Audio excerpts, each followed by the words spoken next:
Bom, Kuhn, Lakatos e Feyerabend, eles estão inseridos ali como pensadores, né, do século XX, que estão tentando aí colocar a ciência no patamar onde ela merece. E qual que é o patamar que ela merece? É o patamar de conhecimento que aproxima-se o mais possível da realidade. E isso é buscar cada vez mais se aproximar da objetividade, né? Então isso já é algo que a filosofia, juntamente com a ciência que chega no seu auge no século XIX, né, com o mecanicismo e com o racionalismo, querem fazer, criar métodos, né, e aproximá-la cada vez mais desta objetividade. Então, começando pelo Kuhn, né, que vai aí tentar falar sobre o que é o método e como que a ciência faz o seu fazer, né?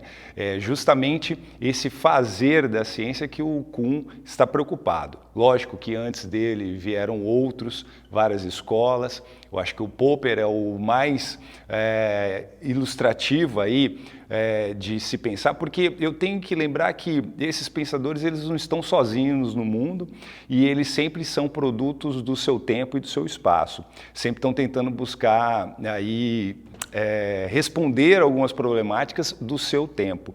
Então, a ciência já tinha se colocado algumas problemáticas do tipo, o que faz a ciência, então, ser o que ela é, né? A sua característica maior, então, seria se aproximar cada vez mais do real, do objetivo. E quando a gente fala isso, é colocar então a coisa, os objetos da natureza em assim estrito sentido com o enunciado, com aquilo que se propaga na teoria.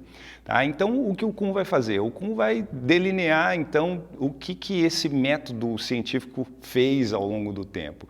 Como por exemplo, colocar que a ciência ela tem um ritmo de produção que não necessariamente, como a gente erroneamente costuma pensar, faz a sua produção ou o seu fazer buscando novidades. Tá? Ela faz dentro de vamos dizer assim, um modus operandi, né? Então você tem lá um conforto que o método te dá de sempre buscar esta objetivação dentro de um fazer determinado. Então essa normalidade que a ciência produz, a sua, vamos dizer, a sua compreensão da natureza, o entendimento da natureza, ela então o que o Kuhn até mesmo determinou como normalidade da ciência. Porém, ao tentar compreender a natureza, muitas vezes você lida com as frustrações, com os erros, e a isso, né, vai se fazendo um cumulativo ao longo da produção científica. Esse cumulativo vai indicar que a ciência ela não está conseguindo chegar lá, ela não está conseguindo dar todas as respostas que muitas vezes o cientista está buscando. Então, aquilo que ele chamou de anomalia, ela vai acabar, então, tendo uma saturação num determinado momento, e aquilo que era a ciência normal, aquilo que o Kuhn também chamava de paradigma, né, que é o modo de se fazer ciência dentro de uma normalidade, ela vai começando, então, a ser afetada, a ser carcomida, né? E aí, diante desses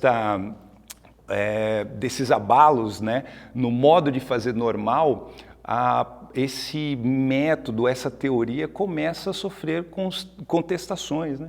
Este momento de contestação é também aquilo que o Kuhn chama de crise dos paradigmas, né? Crise da normalidade da ciência.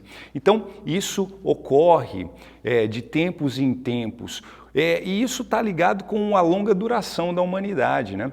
Muitas vezes o homem daquele tempo ele tem vamos dizer que uma saturação de respostas. E muitas vezes o homem daquele tempo não é capaz de enxergar os problemas do seu tempo. Muitas vezes uma outra geração, sim, será possível. Então, eu olhando esse processo geracional do ser humano, eu consigo compreender o que o Kuhn quer dizer com essa revolução dos paradigmas, ou seja, essa, vamos dizer, troca de métodos que a ciência faz ao longo do tempo, ligado com essa deficiência que a humanidade, ao fazer ciência, tem em dar algumas respostas. Então, a crise dos paradigmas nada mais é do que uma troca de métodos, né? Um outro fazer de acordo com o momento, de acordo com a circunstância, né? Já o Lakatos, ele vai especificar um pouco mais aquilo que seria esse fazer científico, né? Colocando então que dentro das várias formas de fazer ciência, né? E aí eu tenho que lembrar que o século XX ele já é um momento de expansão dessa noção de ciência, né? Muitas vezes a gente está pensando que a ciência é somente aquela do jaleco branco fechado num laboratório com tubos de ensaio, mas no século XX você já tem uma ampliação dessa noção de ciência que vai para outras áreas do saber e do conhecimento. Então, o saber humano e social começam a ser também tratados como ciências. E aí a gente tem que lembrar que quando eu falo de ciência, eu estou falando em quê? Eu estou falando em método, eu estou falando em teoria, eu estou falando, então, em proximidade da verdade, proximidade da realidade. E notem, eu estou falando proximidade. Esse alcançar da realidade e da verdade são problemas que tanto a ciência da natureza, a ciência humana, a ciência psíquica, elas têm aí um constante problema nas mãos. E é justamente esse problema que move a ciência. Por quê?